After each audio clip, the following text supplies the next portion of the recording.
If you're looking for Christmas presents for a really arty, crafty person, boy, have I got some cool tools for you coming right up. Knock, knock. Who's there? ToolGirl. If you have a family full of artsy-craftsy people, you're gonna love this. I've got tools that you're not gonna believe. They're so cool. Even if you have one artsy-craftsy person, you'll know they're a little difficult to buy for because they already have a billion types of tools and materials. So let's just jump right in. Ever seen a microwave flower press before?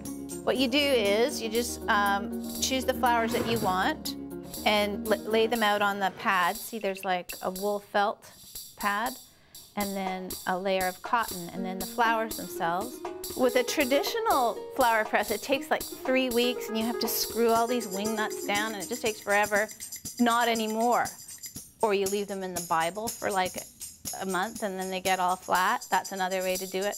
This is the better way to go. You put the lid on it like this and then you go and put it in the microwave for about 2 minutes, and then what comes back out again is nice, flat, and dehydrated leaves that aren't going to mold if you apply them to candles. It looks really pretty. You paint over it with beeswax to adhere it to the surface of the candle. The flowers will fade over time, but any pressed flower will do that. I think they hold their color better actually when they're microwaved instead of a traditional flower press.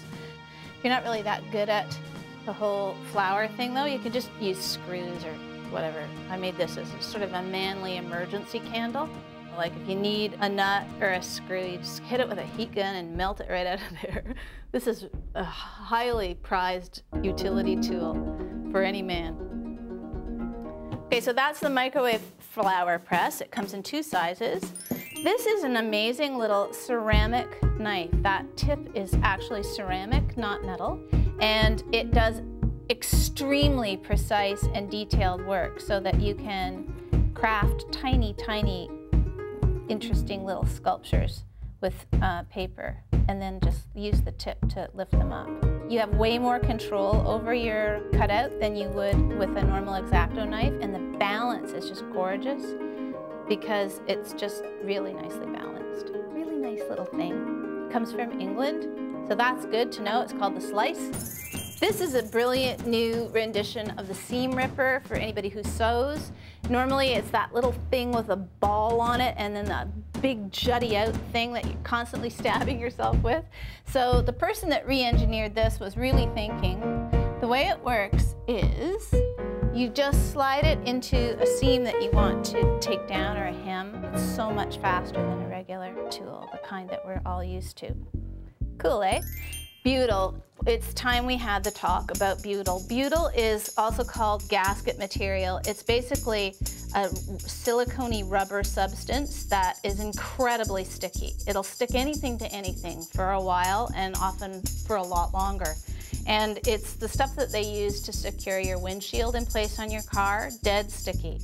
Okay, so it comes in black, it comes in gray, and it comes in this kind of weird clear color. See how stretchy it is? It's quite remarkable, isn't it?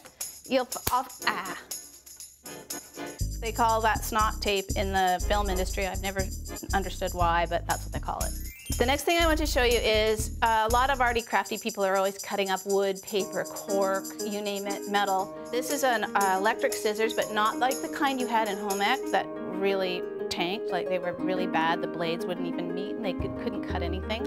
So these are the latest design, modernized, and they cut really, really, really well. Come on, what's not to love? You can even cut metal, thin gauge metal with them. Sweet. Oh, you'll find a million uses for these. And they're like, I don't know, 15 or 20 bucks. It's just an amazing gift. Okay, so there you have it. If you want to be craftier, if you know somebody who is and you're stumped for something that they will have never seen before and think, oh my gosh, how did you know? That's the array right there. But I'm betting on butyl. I'm thinking butyl is the way to go for pretty much everybody. ToolGirl.